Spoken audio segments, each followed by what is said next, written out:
Բարև ձեզ սիրելի բարեկամներ, Armix News YouTube-յան ալիքի եթերում ժամանակի ձայնը հաղորդաշարի հերթական թողարկումն է, դիմում եմ այն ունկնդիրներին, ովքեր արդեն հետևում են մեր թողարկումներին, խնդրելով նրանց ընդամենը սեղմել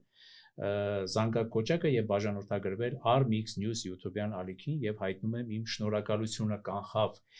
Այսօր մեր տաղավարում է Հայ կառուցողական կուսակցության նախագահ Անդրեաս Ղուկասյանը։ Պարոն Ղուկասյան, բարև ձեզ եւ շնորհակալություն մեր հրավերը ընդունելու համար։ Բարև ձեզ, Մանուկ, ես եմ շնորհակալ։ Պարոն Ղուկասյան, մոտենում են ընտրությունները, կրքերը թեժանում են, լարվածությունը մեծանում է։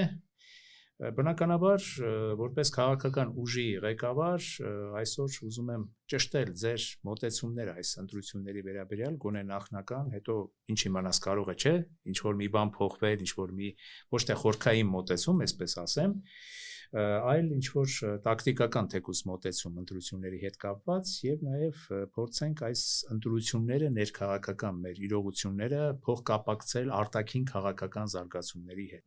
Անհնար է երևի չէ փոխկապակցել, որովհետեւ ընտրությունների օրակարգը, հա, կարծես թե փոխկապակցված է խաղաղություն հասկացողության հետ, իսկ խաղաղությունը դա տարածաշրջանային քաղաքական երևույթ է։ Բայց իմ կարծիքով Հայաստանում ընտրությունները ավարտվեցին Նիկոլ Փաշինյանի հայտարարությամբ, որ այսօր իրավիճակը այնպիսին է, որ եթե նա չընտրվի վարչապետ, եթե քաղաքացիական պայմանագիրը չդառնա իշխող ուժ, լինելու է պատերազմ։ Հայաստանի քրեական օրենսգրքի 210 հոդվածով սահմանված է ընտրողի ընտրական իրավունքի ազատ իրականացման խոչընդոտելը շանտաժի միջոցով, պաշտոնական դիրքը օգտագործելու միջոցով, դա ճանաչված է, սահմանված է հանցավոր արարք։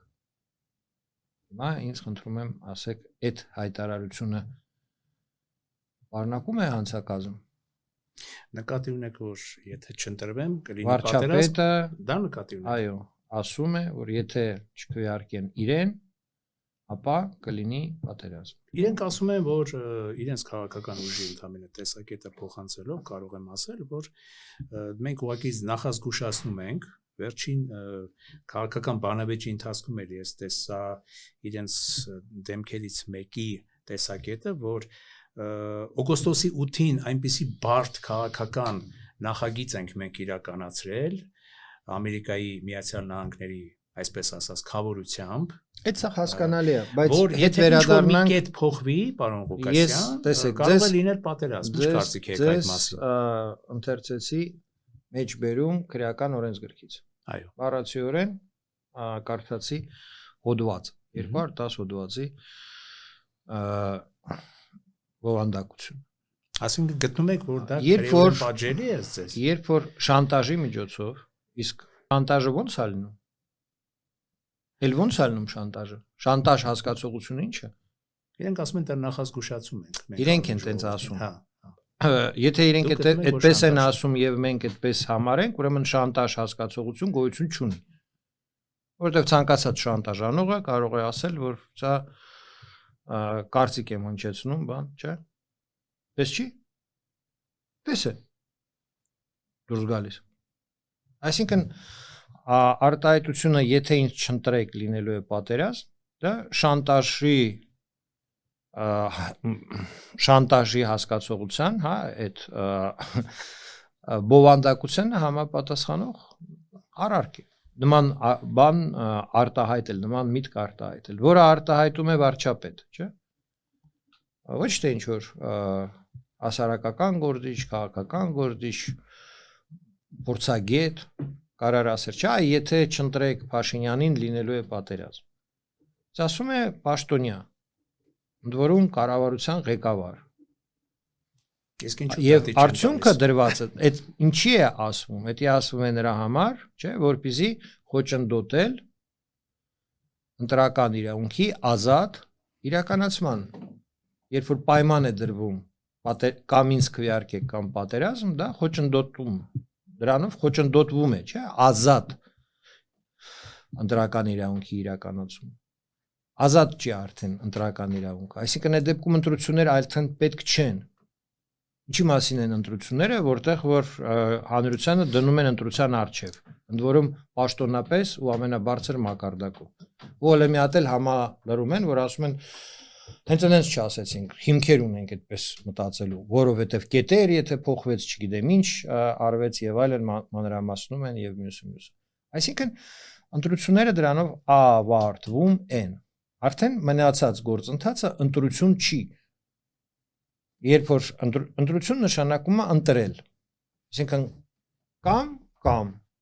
եւ մարդը կատարում է ընտրություն, չէ՞։ Տեխնացուների մեջ ընտրություն, կուսակցությունների մեջ ընտրություն, աղափարների մեջ ընտրություն։ Բայց չի կարա լինի ընտրություն պատերազմի եւ քաղաքական գործչի միջեւ, հա։ Կամ ընտրեք այս կուսակցությունը կամ կլինի պատերազմ։ Դա արդեն ընտրություն չկա։ Դուք ասացիք նույնիսկ քրեորեն, չէ՞, պատժելի։ Ես ձեզ ընթերցեցի հոդվածը։ Դեպքում եթե անգամ քրեորեն պատժելի տարեր կան, հարց, ինչու որևէ քաղաքական ուժ, ներառյալ ձեր քաղաքական ուժը,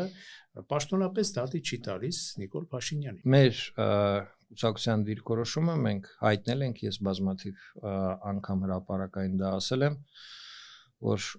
անձամբ իմ նկատմամբ առ այսօր շարունակվում է քրեական հետապնդում։ Դա չի ավարտվել փաստորեն։ Դա չի ավարտվել եւ շարունակվում։ Տեղեկացված չի։ Եվ ընթացքը քրեական այդ գործի դատավարության այնպեսին է, որ ցանկացած պահին ինձ կարող են վերցնել կալանքի տակ։ Ես գտնում եմ, որ այսօր նման զոհաբերություն անել արդյունավետ չի, այսինքն դա չի տա որևէ օգուտ հանրությանը։ Կան ժամանակներ, երբ որ պետք է գնալ զոհաբերության։ Դա արդարացված է, դա պայմանավորված է տվյալ իրավիճակի հանգամանքներով։ Այսօր քաղաքական գործի զոհաբերությունը մեր հանրության կողմից չի կարող գնահատվել, որովհետև բազմաթիվ են կալանքները, ազատազրկումները, բազմաթիվ են։ Եվ երկրորդը բարահոգեբանական վիճակը հանրության այն չի, որ ինքը կարող է վերել կապրել։ Դրա համար մեր կուսակցությունը դիրքորոշումը եղել է, որ մենք այս ընտրություններում լինելու ենք աջակից։ Եվ մենք ձևակերպել ենք մեր գաղափարը, որ մենք աջակցելու ենք այն կուսակցությանը, այն քաղաքական ուժին կամ դաշինքին, որը որ իսկապես ներկայացնում է ալտերնատիվ այսօրվա իշխող ուժին Արցախի հարցում։ Մենք գտնում ենք, որ օգոստոսի 8-ին կնքված պայմանագիրը նախաստորագրած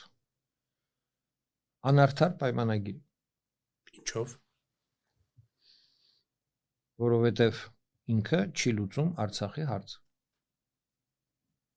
Ինքը թողնում է պատերազմով հղի է, եթե մենք նորից վերաբացենք Արցախի։ Դա չի նշանակում, որ ինքը դառնում է արդար։ Դա ընդհանրապես ֆիքսում է, որ դա սպառնալիքի ազդեցության տակ կնքված պայմանագիր է։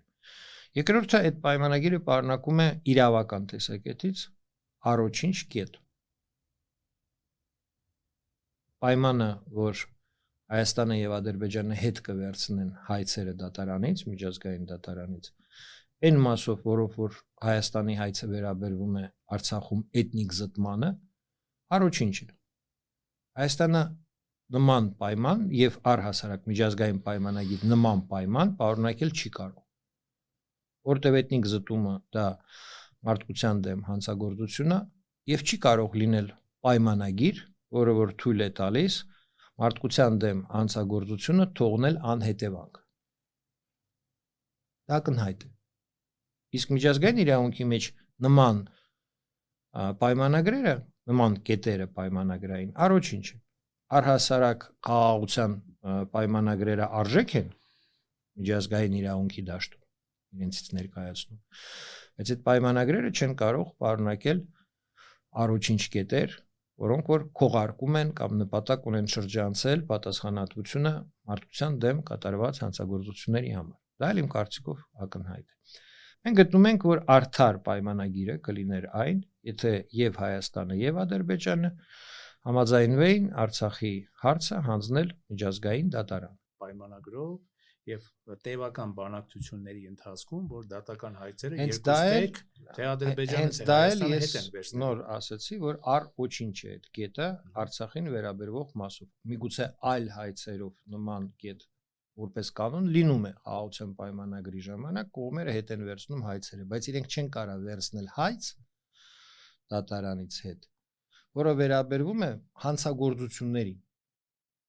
Արտգության դեմ հանցագործությունը էթնիկ զտումը, դա հանցագործություն է։ Ուներ հնարավորությունը, չուներ հնարավորությունը, պատերազմի վտանգից ըստ ձեզ։ Խույս տալով պատերազմի սպառնալիքի ազդեցության տակ կնքված պայմանագիրը առհասարակ առոչինչ է։ Միջազգային այլ ընտրանք է, ուրեմն պետք է այլ ընտրանքը այսպես ասել, մի քանի այլ ընտրանքներ կան, մեկ կարող է պետք է այնքան ուժեղ լինեինք, որ ավելի նպաստավոր պայմանագրի տեքստի հասնեին, կամ չգիտեմ։ Կա հիմա հարց, որպեսզի խաղաղության պայմանագիրը բերվի օրինական տեսքին, ինքը պետք է լինի արդար։ Արդար ինքը կդառնա այն դեպքում, երբ որ կպարունակի կետ, որ Հայաստանը եւ Ադրբեջանը հանձնում են Արցախի կարգավիճակի հարցը դատարան։ Ադրբեջանը դե ինչ ունի վախենալու։ Համոզված է, որ իրա ինքնիշխան տարածքն է։ Համոզված է, հա։ Պես է, չէ՞։ Իրենք համոզված են։ Այսինքն խնդիր չունեն դատարան։ Երևույթ, այո, իրենց Հայաստանի համար այդ հարցը պիտի կարևոր լինի։ 150,000 մարդ զրկվեցին հայրենիքում ապրելու հնարավորություն։ Պիտի կարևոր լինի։ Ղեկավարությունը ասում է մենք այլ տարբերակ չունենք, այդ է տարբերակը։ Ղեկավարությունը կարող է տարբեր բաներ ասել, դրա համար գոյություն ունեն ընտրություններ։ Եվ ժողովուրդ ունի հնարավորություն ընտրել իր համար այն քաղաքական ուժը, որ ժողովրդի իշխանությունը իրականացնի։ Չէ՞։ Իշխանությունը պատկանում է ժողովրդին, եւ ժողովուրդը ընտրությունների միջոցով ընտրում է այն քաղաքական ուժը, որը որ իրականացնում է ժողովրդի կամքը։ Մեր ժողովրդի կամքը երբեք չի եղել նվազեցնել Արցախի կարգավիճակի նշաձողը։ Իսկ կամք մեր ժողովուրդը երբեք չի մատուցել։ Դա եղել է իշխող ուժի որոշումը, որը որ ներկայացրեցին ժողովրդին։ Այսպես մի պարզ տրամաբանող հարց, հակադարձող հարց եղավ, բանում, բայց այդ դեպքում ինչու, եթե ժողովրդի կամքը դա չի եղել, եթե դուք այդպես եք գտնում, այդ որոշումներից հետո իշխող ուժի ժողովուրդը չըմբոստացավ իշխող ուժի դեմ եւ չփոխեց իրավիճակ։ Հազար ու մի պատճառ կարա լինի ինչու, բայց դա չի նշանակում, որ ժողովուրդը դրա հետ համաձայն է։ Իրենք այդպես են երևի թե մեկնաբանում։ Դուք միշտ կռահելով, տրամաբանելով, իրենք տրամաբանելով, որ հիմա տեսեք, ցանկացած հանցագործ ինչ որ մի ձևով մեկնաբանում է իր արարքը, չէ՞։ Իսկ դուք կարող եք ուրիշ ձև, չէ՞, մեկնաբանել։ Օրինակ դուք կարող եք ձեզ թույլ տալ մեկնաբանել, որ իրենք պարզապես փող են վերցրել, ծախել են Արցախ։ Կարող եք ինչ որ մի բան ձեզ ենթադրությունների դաշտում կարող ինչ որ մի բան իսկ այն ինչ չունեմ, չէ՞, ասենք փաստը չունեմ։ Իսկ այն ինչ որ իրենք են ներկայացնում, դա խի փաստեր է։ Դա էլ փաստեր չեն, դա ենթադրությունների այսպես ասած դաշտից է։ Դրա համար է դաշտից եկեք ժողովուրդը չի կանգնել միաբերան, չէ, այսպես մեծ զանգվածով ըմբոստություն հանդես չի բերել։ Դա չի նշանակում նրանց հրաժարական է։ Դա չի նշանակում, որ դա ժողովրդի կամքն է։ Ժողովուրդը այսօր գնում է ընտրությունների եւ ժողովրդի մենք ինչից ենք սկսել։ Ժողովրդի կամքի վրա արդեն ուզում են բռնանալ։ Ժողովրդի ընտրական իրավունքի ազատ իրականացմանը արդեն խոչընդոտ են ստեղծել շանտաժի միջոցով, պաշտոնատար անձը հայտարարել է, որ կամ ինձ ընտրեք, կամ կլինի պատերազմ։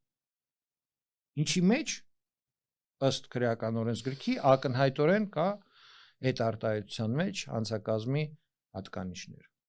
Եվ տեսնում եք ոնց է սա փոխկապակցված։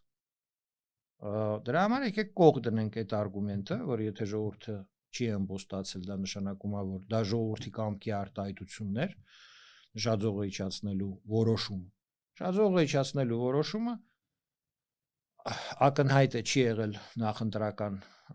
ծրագիր, ակնհայտ է չի եղել։ Դա ժողովրդի համար անակնկալ հայտարարություն էր, որը ժողովուրդը չէր կարող հասկանալ դա ինչ է նշանակում կարգավիճակի հարցում նշաձողը իջացնել։ Դա նշանակում էր որ Հայաստանի Հանրապետության ղեկավարությունը որոշել է, որ Լեռնային Ղարաբաղի, Արցախի հայերը կամ պիտի ընդունեն Ադրբեջանի քաղաքացիություն, կամ հեռանան։ Կարգավիճակի նշաձող իջացնելը նշանակում է, որ իրենք պիտի համակերպեն Ադրբեջանի քաղաքացի դառնալու ճակատագրի հետ, եթե ուզում են հայրենիքում իրենց ապրել։ Դա է նշանակում։ Դա չի պարզաբանել վարչապետը։ Ինչի՞։ Երբ որ ինքը մատուցեց այդ իրավորոշումը, որպեսզի լինի, չէ, մոլորություն, եւ երբ որ իրադարձությունները հետագա զարգացան եւ բերեցին նրան, որ լուծարվեց Արցախի հանրապետությունը, բռնի տեղահանվեցին հայերը Լեռնային Ղարաբաղից, Արցախից, այդ ժամանակ հիմա արդեն տեսնում ենք Մոսկվայում այսօր վերջակետ են դնում Փաշինյանը եւ Պուտինը միասին այս հարցում, համարելով, որ всё, այս խնդիրը լուծված է եւ այլն։ Հիմա այդ ամեն ինչին դեմ ալտերնատիվ քաղաքականություն կա, մենք պնդում ենք, այո, որ կա։ Որն է այդ քաղաքականությունը, ասեցի։ Դա կամ Հայաստանը պետք է նախապայման դնի։ Այսօր Ադրբեջանը դրել է նախապայման Հայաստանին։ Հաղորդության պայմանագիրը ստորագրելու նախապայմանը սահմանադրությունից նախաբանը հանելն է, ճիշտ է, նախապայման է։ Հիմա դու կարող եք ասել, բայց իշխանությունները մեկնաբանում են, որ դա նախապայման չի, բայց մեկնաբանում են, չէ՞։ Խաղաղության, այսպես փխրուն անարդար խաղաղության գործընթացը։ Ըստ ձեզ անարդար խաղաղություն։ Ըստ ձեզ արդար է։ Այսինքն խաղաղություն, որը որ ձեռք բերվեց մեր հայրենակիցների բռնի տեղահանումով, դա արդար խաղաղություն է։ Հա։ Արցախի հարցը գտավ իր տեսակետից, պարոն Ղուկասյան, մի րոպե, դուք հիմա մտքեր եք արտահայտում։ Մարդու արդար չի։ Լավ, օրինակ Օսմանյան կայսրությունում հայերի տեղահանումը արդար է։ Իհարկե ոչ։ Բայց հիմա եթե դուք թուրքական կողմը հարցնեք, իրենք կասեն, ոնց թե Վանում ապստամբություն էր, մենք կառավարությունը որոշում ընդունեց, որ հայերը անվստահելի քաղաքացիներ են եւ տեղի ունեցավ տեղահանում։ Ինչն է անարդար։ Եկեք բաց աչքերով նայենք։ Հայաստանի մերը չլինելն էլի, ես որպես մերը ձերը հարցը այդ չի։ Էմոցիոնալ դաշտում իհարկե եւ մարդկային բարոյական դաշտում մարդ ունի իրավունքներ։ Իրենք ասում են այսօրվա իրականություն գանք, ինչպես ասում են, չէ, իրական Հայաստան գանք, իրենց տեսակետի դարձյալերի փոխանցումով եմ ես ասում։ Իրենց համար ասում են իրականը նաեւ ինչ որ կարող ենք այսօր ունենալ, ինչը կարող ենք այսօր։ Այսինքն այսօր կարող ենք ունենալ անարդար խաղաղություն, չէ՞։ Եվ չունենք ոչ մի երաշխիք, որ վաղը չի լինի անարդար կյանքի պայմաններ։ Որտեւ անարդար խաղաղությունից տրամաբանություն հասկացողություն կա։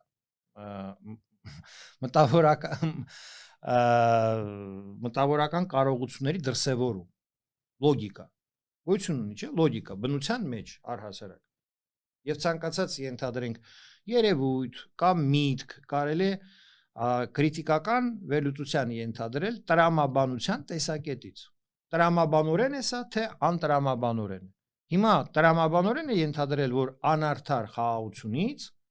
բխում է անարդար կյանքի պայմաններ։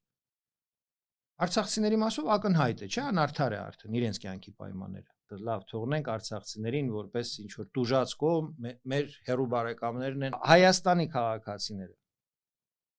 Ինչ երաշխիք ունեն, որ անարդար խաղաղությունից անարդար կյանքի պայմաններ չեն հետևելու։ Չեն կարող ունենալ այդպես երաշխիք։ Հիմա ես հետ վերադառնամ Նիկոլ Փաշինյանի արտահայտությանը։ Երաշխիքը շատ բարդ հարց է։ Դե չէ, կան օրինակ Թուրքիայի կողմից Օսմանյան կայսրությունում հայերի ցեղասպանության ճանաչումը երաշխիք է հայ ժողովրդի համար, որ Թուրքիան այլևս վտանգավոր չի մեր ժողովրդի համար։ Ադրբեջանի կողմից Արցախի ինքնորոշման իրավունքի ճանաչումը երաշխիք է հայ ժողովրդի համար, որ այլևս պատերազմ չի լինի։ Օրինակ, մեր պետության հիմքում դրված է արդարության համար պայքարի գաղափարը, չէ՞։ Դրված է, արտահայտված է Օսմանյան կայսրությունում ցեղասպանության հայերի միջազգային ճանաչման պահանջով 1, Արցախի ինքնորոշման իրավունքը ճանաչելու Հայաստանի հետ միավորվելու պահանջով 2։ Երկու պահանջով մեր անկախության, մեր պետության անկախության հռչակագրի մեջ ներառված է արդարության համար պայքարի գաղափարը, ճիշտ է։ Եվ նաև ցեղասպանության դատին սատարելու, չէ՞, նաև հիշում եք այդ ցեղասպանությունը։ Հիմա այդ արդարության համար պայքարի գաղափարը իդեալիստական այսպես ցանկություն է, թե պրագմատիկ քաղաքական մոտեցում։ Ըստ իս պրագմատիկ քաղաքական մոտեցում է, որովհետև Թուրքիայի կողմից հայերի Օսմանյան կայսրությունում ցեղասպանության ճանաչումը, սատիսֆակցիան, հանցագործության ճանաչումը երաշխիք է, որ դա չի կրկնվի, դա իր հետ բերում է քաղաքական այնպիսի գործառույթներ, որոնք որ հետագայում բացառելու են Թուրքիայում հակահայկական գործընթացների զարգացում։ Ադրբեջանի կողմից Արցախի ինքնորոշման իրավունքի պաշտոնական ճանաչումը դա այնպիսի գործառույթ է, որը որ հետագայում ով ինչ իշխանություն փոխվի եւ այլն բացառելու է հայ-ադրբեջանական հարաբերություններում կոնֆլիկտի զարգացում։ Սա բացարձակ տրամաբանություն է, ուրիշ ոչ մի բան, ոչ մի էմոցիա, ոչ թե ստեղ ես հայ եմ, հայ դատը, չգիտեմ, վրեժխնդրությունը, մեր հողերը, Պողոսը, Պետրոսը, ոչ, անվտանգության հարց, եւ ինքը այդպես է դրված եղել պետության հիմքում, այլ կերպ ինքը չէր կարա դրված։ Կներեք, պարոն Ղուկասյան, դուք ասացիք անվտանգության հարց, ես լսեցի ձեր տեսակետը, խնդիր չկա, դուք այդպես եք գտնում, ձեր տեսակետն է, իրանք էլ ասում են, հենց այդ անվտանգությանը որ եկավ, իրանք էլ ասում են նույն Արմեն Գրիգորյանի անվտանգության խորհրդի քարտուղարի խոսքերն եմ ասում, որ մենք հանում ենք մեր արտաքին քաղաքականությունից որոշակի նարատիվներ, հանում մեր անվտանգությանը, Եկեք ճշգրիտ մարդկանց տեղեկություն փոխանցեք։ Ես դեմ չեմ, բայց Թուրքիայի արգործ նախարարության կայքում այդ միտքը գրած, որը դուք հիմա ներկայացրեցիք որպես Արմեն Գրիգորյանի հնչեցրած միտք։ Թուրքիայի արգործ նախարարության կայքում տրված է այդ գնահատականը 15 թվականի 21 թվականի իրադարձությունների եւ արտահայտված է այդ միտքը, որ հայերի Հայաստանի կողմից այդ պահանջների հանելը դա հայերի անվտանգության զարգանալու Հայաստանի հետ հարաբերությունները Թուրքիայի եւ այլն զարգացնելու, այսպես ասած, նախապայման։ Այսինքն դա Հայաստանի քաղաքական մտքի արդյունքը չի, դա թուրքական քաղաքական մտքի արդյունք է։ Դա պնդում է, որ Լեռնային Հարաբաղի հայերը, Լեռնային Հարաբաղի բնակչությունը առհասարակ իրավունք չուներ ինքնորոշվելու, դա Ադրբեջանի պաշտոնական քաղաքական պնդումն է։ Եվ մենք այսօր չենք տեսնում, որ հայ քաղաքական այդ ձեր նշած, պետական գործիչները նոր քաղաքական մտքեր են ծնել։ Իրենք ընդամենը կրկնում են Թուրքիայի եւ Ադրբեջանի տեսակետը։ Գուցե այդպես ավելի չասեմ հետաքրքիր, չստեղծվի տպավորություն, որ իրենք քաղաքական վերլուծության աշխատանքի արդյունքով եկել են հասել են ալտերնատիվ տեսակետի։ Տեսեք, ես շարադրեցի տրամաբանորեն ավարտուն, չէ՞, միտք։ Եթե սա, ապա սա։ Այսօր իմ կարծիքով հրաժարվել արդարության համար պայքարից դա որևէ կերպ չի տրամաբանորեն, այո, որովհետև անարդար խաղաղությունից բխում է անարդար կյանքի պայմաններ, արդար հանցագործության ճանաչումից հրաժարվելը բերելու է անարդար կյանքի պայմաններին, անարդար կյանքի պայմանները ստեղծում են լուրջ վտանգներ, առհասարակ մոլորակի վրա բոլոր, այսպես ասած, սոցիալական վատ երևույթները անարդարությունից են, եւ դա նույնպես իմ միտքը չի, դա այն հզոր մտավորականների միտքն է, որը որ դրված է մարդու իրավունքների հռչակագրի նախաբանում, որ բոլոր, այսպես ասած, սոցիալական հիվանդությունները գալիս են անարդարությունից, ազատության ճնշումից եւ այլն մարդու իրավունքների նկատմամբ անհարգալի վերաբերմունքից։ Անարդարությունը դա մարդու իրավունքների նկատմամբ անհարգալի վերաբերմունք է։ Եվ հիմա բուն ձեր հարցին, որն էր, ինչ են լռում քաղաքական ուժերը։ Մենք չենք մասնակցում ընտրություններում որպես առանձին սուբյեկտ, ունենք աջակցի կարգավիճակ եւ դեռևս չենք հասկանում, որ քաղաքական ուժը համապատասխանում է իր հայացքներով այս դոկտրինին, որը որ ես շարադրեցի։ Բայց այն բոլոր քաղաքական ուժերը, որոնք որ մասնակցում են ընտրություններին, որոնք որ արդեն հայտնել են, որ պիտի մասնակցեն ընտրությունների, իրենք իսկապես ունեն խնդիր։ Այս հայտարարությունից հետո իրենք ունեն խնդիր, որովհետև կամ մենք հիմա պիտի տրամաբանորեն ձեզ հետ գանք եզրակացության, որ Հայաստանում ընտրությունները ավարտվել են, եւ պարզապես այդ մասնակցությունը ընտրություններում, հա, ինչ որ ուժերի այսպես ձևական բնույթ է կրում, որովհետև ոչ մի ժողովուրդ չի կարա կողմ քվեարկի պատերազմի։ Եթե որևէ ժողովուրդ կողմ է քվեարկում պատերազմին, դա ինչ որ հատուկ պայմաններ պիտի լինեն։ Երբ որ ժողովուրդը որպես կամք դրսևորի պատերազմ վարելու ցանկություն, ակնհայտ է, որ մեր մասին չի։ Այսինքն գտնում եք, որ եթե այս կեցվածքը ոչ միայն չի այս կեցվածքը բացահայտում է, որ մասնակիցները կամ գիտակցության ցածր մակարդակի վրա են գտնվում, քաղաքական գիտակցության, որտեղ իրենց համար, մասնակիցների համար ընտրությունները բրծան, ավարտվեցին։ Մնաց մասնակցություն ձևի համար։ Կամ էլ իրենք իսկապես գիտակցաբար մասնակցում են մասնակցելու համար։ Այսինքն պայքարում են ընդդիմություն ձևավորելու համար, ոչ թե իշխող ուժ։ Պարզապես խորհրդարանում ներկայացված լինելու համար։ Չեք տեսնում իրական այլընտրանք գործող իշխանությանը։ Ես այսպեսի բան չեմ ասում, բայց ես հիմա ասում եմ հետեւյալը։ Այսօր այն պահն է, ես հիմա եթերում ձեզ քաղաքական, այսպես ասած, իրավիճակի գնահատական տվեցի, եւ իմ կարծիքով, որն է լուծումը։ Այո, հիմա բոլոր մասնակիցներին, բացի իշխող ուժից, միավորվելու, ինչի շուրջը միավորվելու, պահանջի շուրջ միավորվելու պահն է։ Բոլոր մասնակիցները պիտի առաջ քաշեն պահանջ, որպեսզի Նիկոլ Փաշինյանը պարզաբանի իր ասածը։ Եթե սա Ալիևի պահանջն է, որ ընտրեք հայեր, ընտրեք Նիկոլին կամ ես ձեր վրա հարձակվելու եմ, ուրեմն մեր երկրում ընտրությունները պիտի հետաձգվեն։ Եթե մենք այդ վիճակում ենք գտնվում, որ անպաշտպան ենք, եւ հարևան պետությունը մեզ թելադրում է քաղաքական ընտրություն, չէ՞։ Ուրեմն այդ ընտրությունը ընտրություն չի։ Պետք է գնահատել այդ իրավիճակը եւ գալ կոնսենսուսի, որ ընտրությունները հարկավոր է հետաձգել։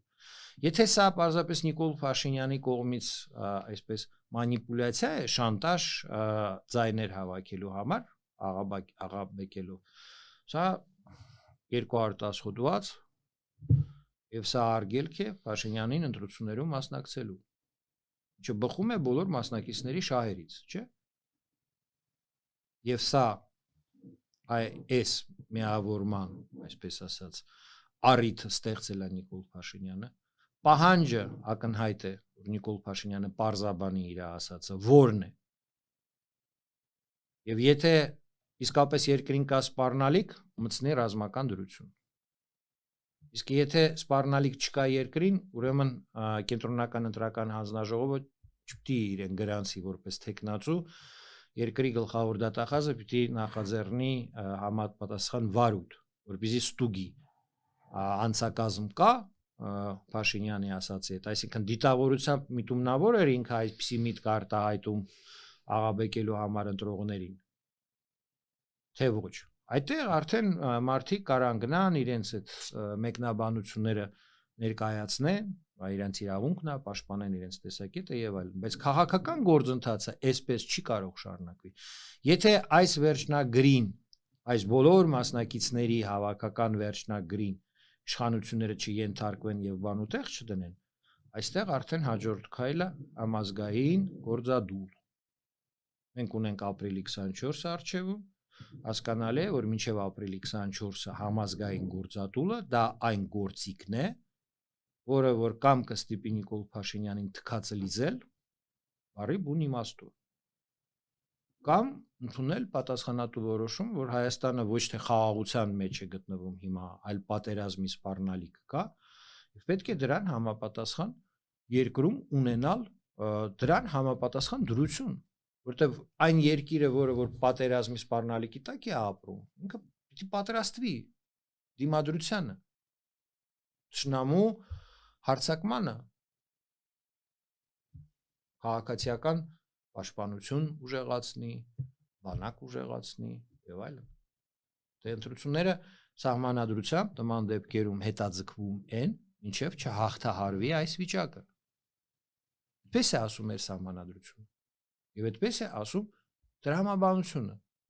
Այսօր Ուկրաինայում չեն անցկացնում ընտրություններ, որովհետև երկիրը ագրեսիայից պաշտպանության մեջ է գտնվում եւ չեն կարող ընտրություններ ունենալ։ Եթե Հայաստանը գտնվում է ագրեսիայից 5 րոպե պակաս, նախաշեմին, ապա Հայաստանը պետք է պատրաստվի պատերազմի։ Դրա համար եւ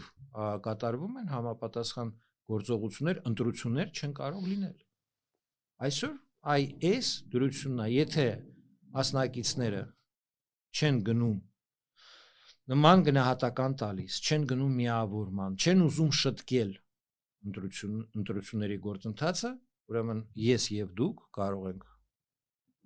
10 օր հետո արձանագրել, որ սա մասնակցություն է խորհրդարանում ներկայացված լինելու համար եւ հանգիստ արդեն հաջորդ գնահատականը տալ։ Պետք է մասնակցել կապիտուլյացիա հաստատող բարոյական իմաստով, յուրաքանչյուր մարդու անձնական նման ընտրություններում, որը որ ընտրություն չի, բարի բուն իմաստով, որակովիր, ընտրություն չի։ Եվ ընդամենը ժողովրդի կողմից հավաստիություն է այդ ձեր ասածը, որ ժողովուրդը համակերպել է կապիտուլյացիայի հետ, պատրաստ է ապրել անարդար խաղաղության պայմանագրով, անարդար պայմաններում ապագայում։ Նման միջոցառմանը, որը որ ընդամենը հարկավոր է նրա համար, որ ասել, այո, ես էլ եմ համաձայն։ Այնա իմ քվեն։ Անկախ նրանից ում ես քվեարկել։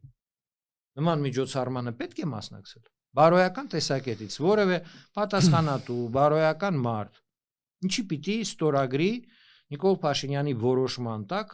նշաձողը իջացնել Արցախի եւ ինչի պիտի մասնակցի Ալիևի կազմակերպած հայերի տեղահանման մեջ։ Կարող է պատահի 21-րդ դարում հայերը գնան եւ ստորագրեն, որ իրենք համաձայն են, որ մեր հայրենակիցներին բռնի տեղահանեցին հայրենիքից։ Հա? Մարդիկ այսօր այսպիսի վիճակում են գտնվում, անկախ նրանից իրենք դա գիտակցում են թե չէ, քաղաքական վերլուծությունը, քաղաքական գնահատականը դա է լինելու։ Դուք էլ դա ասեցիք, եթե չեն Բոստանում, ապա դա տեղ է տալիս մտածել, որ վախենում են, թույլ են, հարմարվել են, անարդարության առջև ժողովրդական լեզվով ասած կզել են, բայց երբ որ ընտրություն է գալիս, չէ՞։ Ընտրությունը այն պահն է, երբ որ մարդիկ կարող են իրենց կամքը արտահայտեն։